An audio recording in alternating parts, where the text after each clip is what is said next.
कई हजारों साल पहले स्वर्ग में 9 ग्रहों के बीच में एक सवाल को लेकर झगड़ा होने लगा। ये सवाल था, आखिर सबसे बड़ा है कौन? सारे ग्रह खुद को बड़ा कह रहे थे। होते होते बात इतनी बड़ी हो गई कि सबके बीच लड़ाई होने लगी। तभी इस बात का फैसला करने के लिए सभी ग्रहों ने इंद्रदेव के पास जाने का फैसला लिया। वहां पहुंचकर सबने एक स्वर में उनसे पूछा, आखिर हम सब में से सबसे बड़ा कौन है? इस सवाल का जवाब इंद्रराज के पास भी नहीं था। इस बात को सुनते ही वो परेशानी हो गए। साफ शब्दों में इंद्रदेव ने कह दिया कि आपके इस सवाल का जवाब राजा विक्रमादित्य ही दे सकते हैं।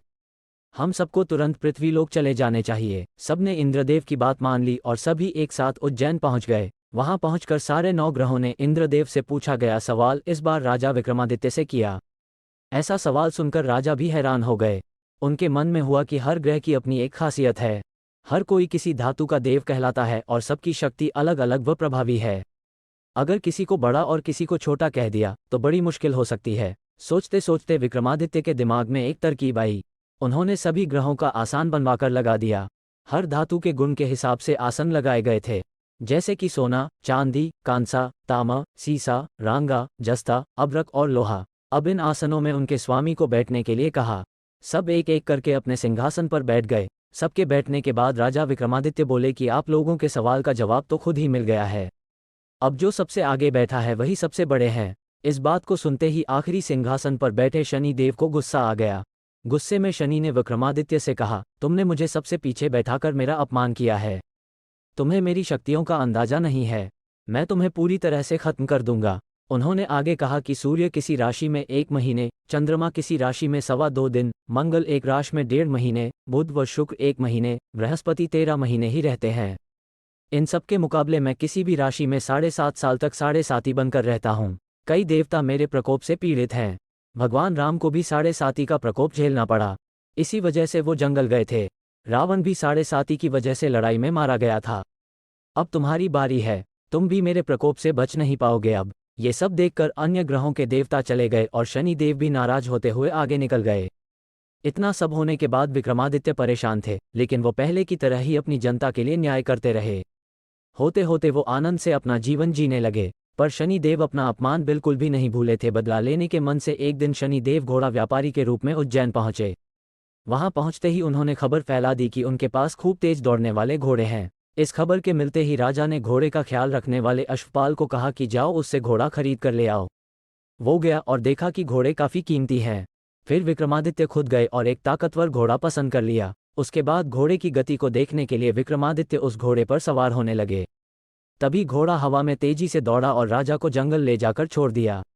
जंगल से राजा अपने नगर वापस आने का रास्ता ढूंढने लगे। उन्होंने कई घंटों तक रास्ता ढूंढा, लेकिन उन्हें रास्ता नहीं मिला और वो भूख प्यास से तड़पने लगे। कुछ ही देर में उन्हें एक चरवाहा दिखा। उससे राजा ने पानी मांगकर पी लिया और पानी के बदले में उसे अपनी सोने की अंगूठी दे दी। उसके बाद राजा रास्ता पूछते हुए एक नगर पहुंचे। वहां सामने ही राजा को एक सेठ की दुकान दिखी। वो कुछ देर के लिए वहां बैठकर उस सेठ से बातें करने लगे। उसी वक्त सेठ की दुकान की चीजें बहुत तेजी से बिकने लगी। सेठ को लगा कि राजा उसके लिए भाग्यशाली है, इसलिए वो उन्हें अपने घर पहुंचकर सेठ कुछ देर के लिए राजा को एक कमरे में छोड़कर बाहर गया। वहां राजा ने एक खूंटी पर हीरे का हार लटका हुआ देखा। तभी एक घंटी बजी और देखते ही देखते खूंटी ने उस हार को निगल लिया। ये सब देखने के बाद राजा बड़ा हैरान हुए। कुछ देर बाद सेठ वहां आया तो उसे वो हार नहीं दिखा। तभी उसे विक्रमादित्य पर हार चोरी करने का शक हुआ। सेठ ने इसकी शिकायत उस नगर के राजा को कर दी। सैनिक विक्रमादित्य को जंजीर में जकड़कर उस राज्य के राजा के पास लेकर गए। राजा ने विक्रमादित्य से पूछा, वो हार कहाँ है? उन्होंने जवाब दिया, उसे वहां की खूंटी निगल गई जिसमें वो हार टंगा हुआ था। इस बात को सुनते ही राजा गुस्से से लाल हो गए। राजा जवाब से संतुष्ट नहीं थे, इसलिए विक्रमादित्य को हीरे के हार का चोर घोषित करते हुए हाथ पांव काटने की सजा सुना दी। सैनिकों ने राजा का आदेश मानते हुए विक्रमादित्य के हाथ पांव काटकर उसे सड़क पर यूं ही छोड़ दिया। सड़क पर इस तरह से पड़े हुए विक्रमादित्य को कई दिन हो गए थे। एक दिन तेली को उन पर दया आई और उन्हें अपने घर लेकर चला गया। उन्हें बैल हाँकने वाले कोल्हू की जगह काम दिया। अब विक्रमादित्य रोज बैलों को आवाज देकर उन्हें हाँकते थे। रोज बैलों को हाँकने का काम करने पर विक्रमादित्य को बदले में खाना मिलता था। इसी तरह होते होते 7.5 साल बीत गए। 7.5 साल बाद जब 7.5 खत्म हुई तो वर्षा ऋतु शुरू हो गई। विक्रमादित्य एक रात बादल और बारिश के राग वाला गाना जोर जोर से गा रहे थे। तभी उस नगर की राजकुमारी पास से ही गुजर रही थी।